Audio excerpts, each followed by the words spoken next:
sought information for a living. That is to say that ever since he returned from Korea, after having served with the armed forces, he had been working as a private investigator in Montreal. William Hamilton, a rich industrialist, had gotten in touch with him regarding a simple vandalism issue.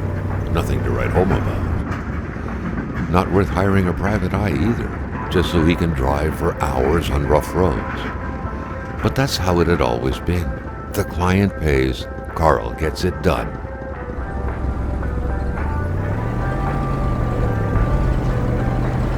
They had set up to meet at the general store, his client's business. Well, actually, the entire village had William Hamilton's name written all over it.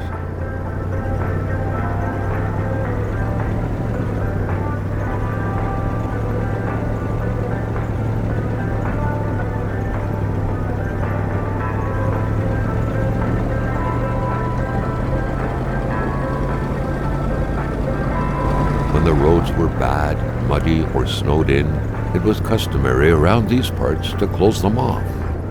But it was also customary to ignore those signs entirely and drive there anyway.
Carl was meeting his client in a store near this area. He was on the right track.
Hamilton never mentioned a road-blocking barrier. Why was it needed here in the back of Beyond? That would, however, be a mystery for another day. Carl had waited long enough for someone to come and raise it. Still not a soul in sight. There was no point in waiting any longer. Carl had to figure this one out by himself. Hamilton is waiting for Carl in the general store. It was time for him to get down to business. William Hamilton enjoyed a lavish country house built in the very heart of the northern forests, not too far from here. The local populace was divided when it came to the affluent man. Some saw a wealthy philanthropist dedicated to improving the region's economy. Others an aging Englishman who would do anything to further his fortunes. And those ones hated him enough to go on about scheming against him. Hamilton had recently acquired a few local businesses, but the last straw was the reopening of a mine, which gave rise to a wave of protests and threats from the Cree people. Given these circumstances, Carl reckoned that a good number of people must be feeling compelled to oppose Hamilton in one way or another. So far, only the industrialist's house had been a target, but soon enough, Carl thought, the target would become the man himself.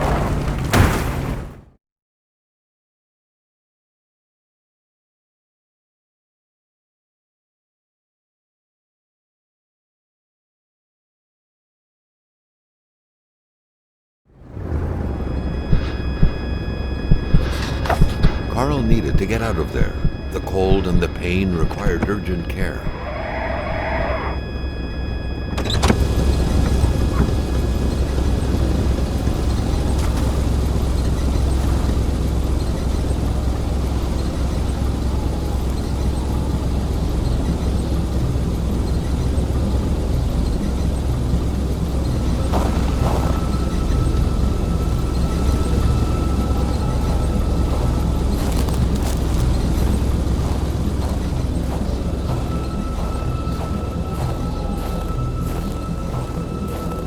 The driver had taken off. It was still best to check it out and leave nothing to chance. Carl needed help. It was so cold. Already Carl did not feel his toes anymore. Such heart-wrenching Nordic poetry that was. But Carl didn't care much about flowery language.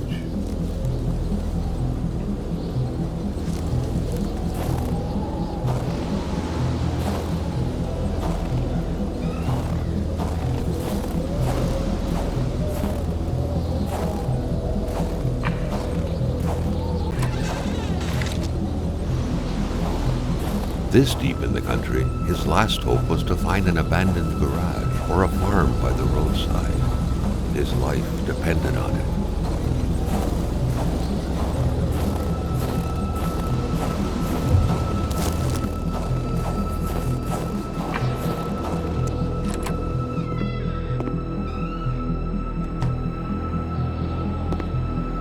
Even better than he had hoped, Carl Faubert had succeeded once more, and was now on his way to new adventures.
Spread out on a few acres of untouched forest, bellowing caribou, everlasting snow, and undefiled lakes, the Manistan region was no tourist hub. It was said to have been populated for millennia by Cree people, and ever since the industrial era, by the metal mining industry.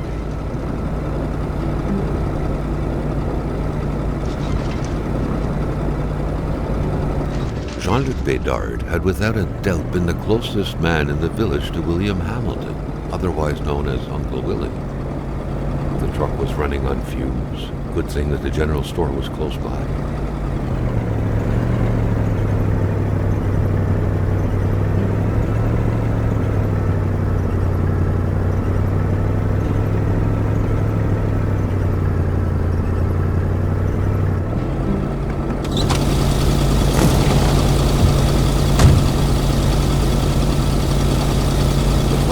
Surrender their divine nectar so easily. In all likelihood, they had to be switched on from inside the store. Something fell to the bottom of the box. Carl had no trouble recognizing his employer. He had been killed. There was no need to be a detective to figure that out.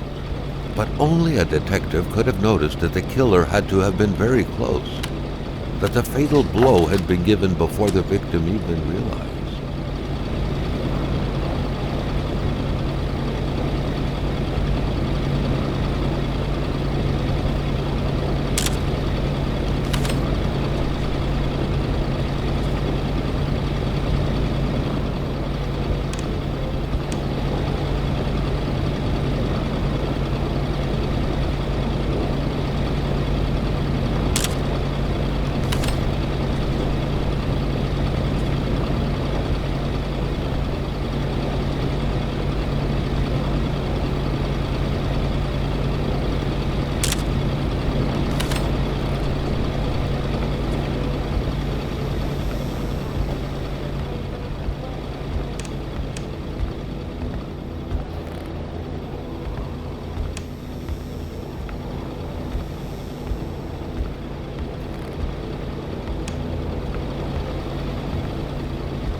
What could be inside that envelope?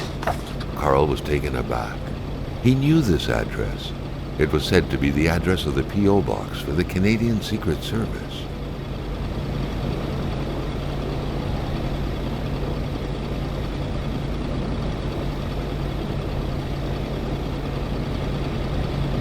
Carl felt a chill down his spine and had a terrifying realization.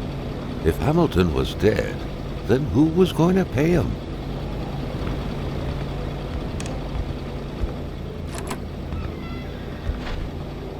Maintaining his composure, Carl recalled something from his military training. Wolves always stay away from populated areas. Wait, was it about bears?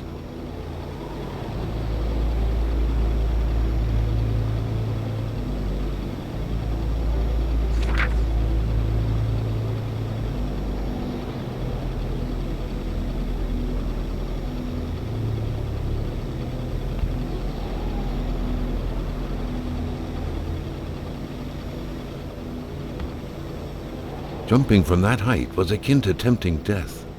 Perhaps that man on the snowmobile had seen enough of this world already. A nice picture of the Magasin Lachance store, seemingly taken the day it was first opened. It feels frozen in time, from an era long forgotten. Amateur hunters showing some pride at having killed a nice pelted beast. With men like this roaming the area, wolves would become extinct within 10 years, Carl thought.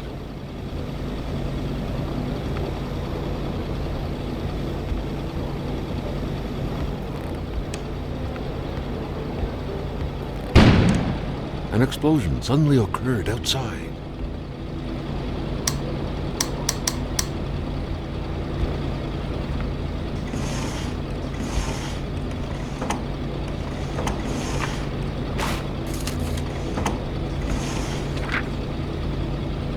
According to that log, it seemed like the whole village owed some money to the general store.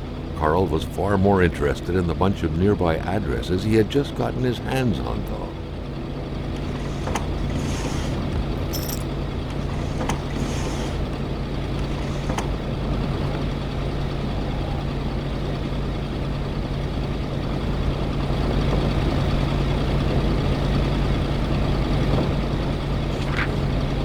Carl knew that Gilles Lachance was in charge of the general store.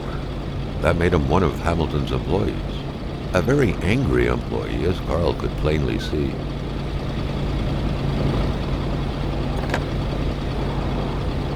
The snowstorm pummeled everything in its path.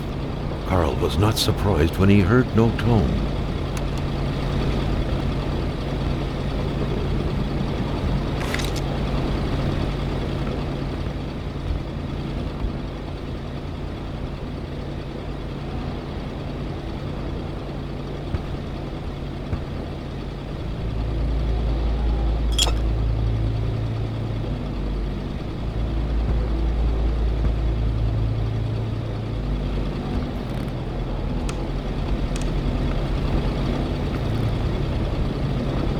A radiator without power is as good as a wood stove without logs.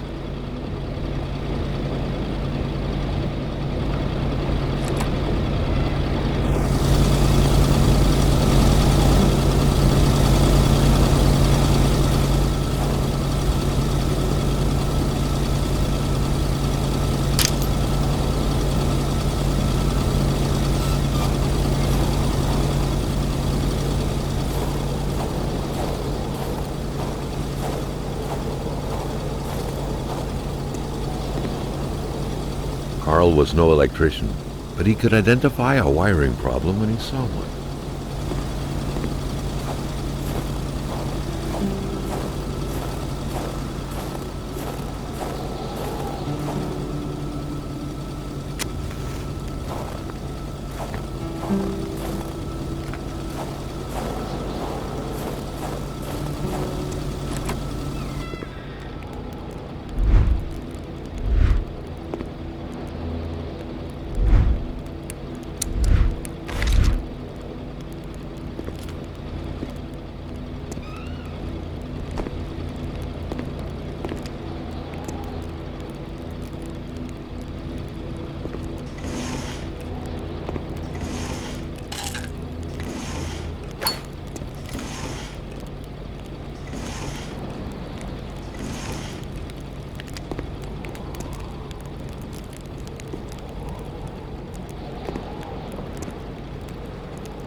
The note explained that the garage and the store couldn't be supplied with electricity at the same time.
way were to find the infuriated Gilles Lachamp. Any good investigation would have to start there.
The murder weapon.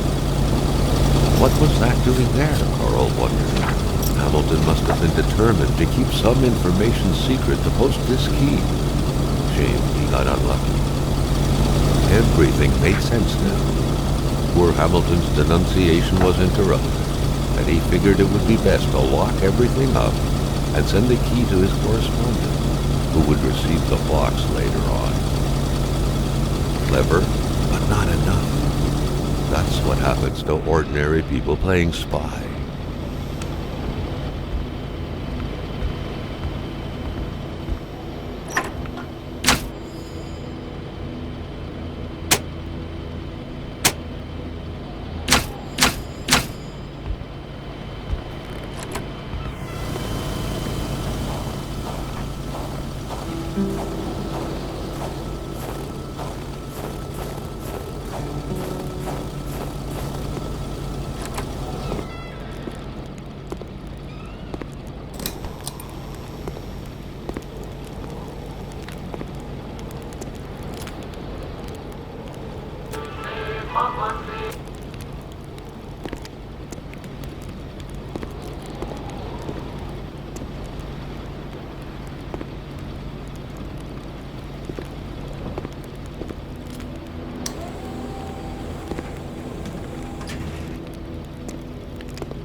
At long last, the crowbar was within Carl's grasp.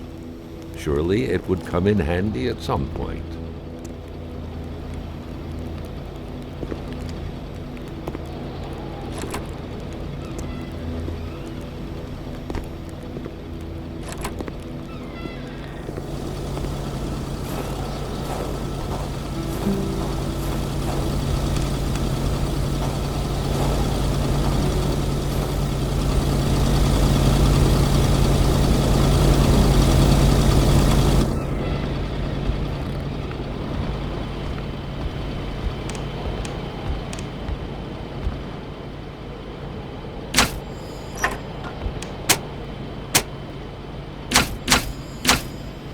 The note explained that the garage and the store couldn't be supplied with electricity at the same time.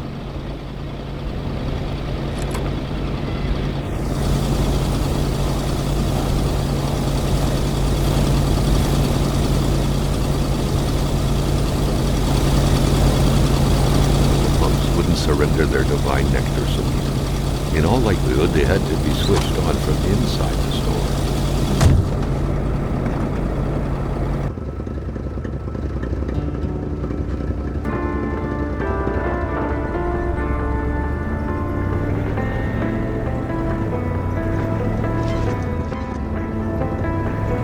Carl was beginning to know the store and its surroundings like the back of his hand.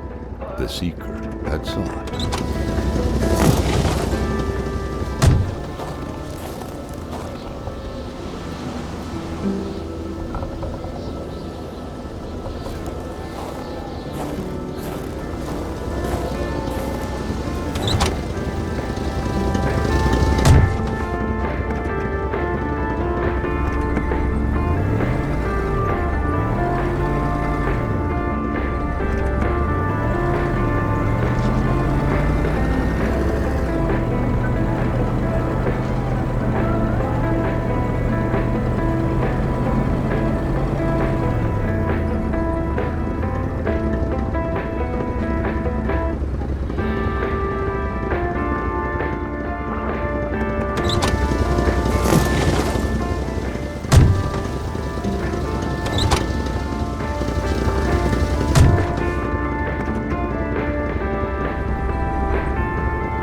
There should be a law forbidding doctors from falling sick.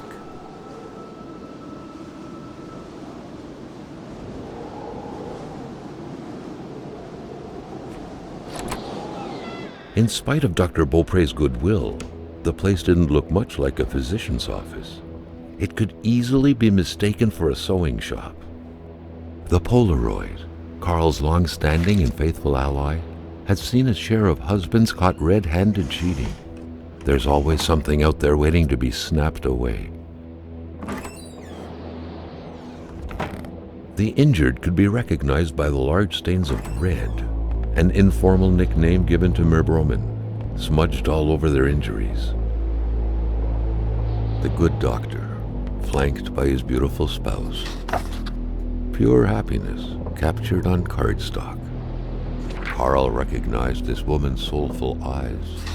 Was it Dr. Beaupre who had hit him head-on at the village border?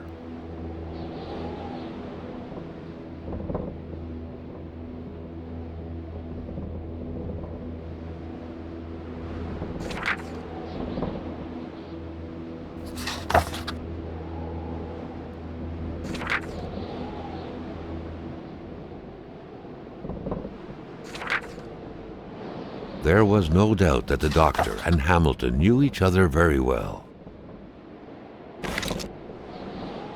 Doctors used light-reflecting frontal mirrors to look inside the patient's cavities. That was a bit unsettling, but back then it was pretty much always the case with medicine. A communist manifesto. Only a few years ago, this type of allegiance meant prison time. And even at present, the Western world was very wary of the Soviet threat. Why would the doctor own such a book? Nobody kills a rich patient to start a revolution. It didn't make any sense. He had to dig deeper still to understand. Luckily, that was Carl Faubert's specialty.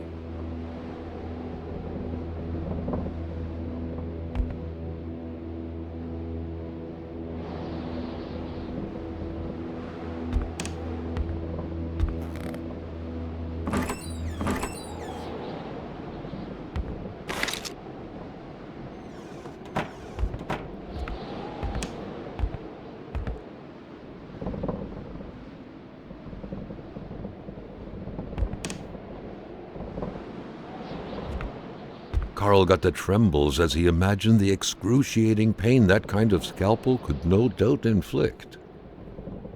Within these miserable walls, patients probably felt more like in a slaughterhouse than in a doctor's office.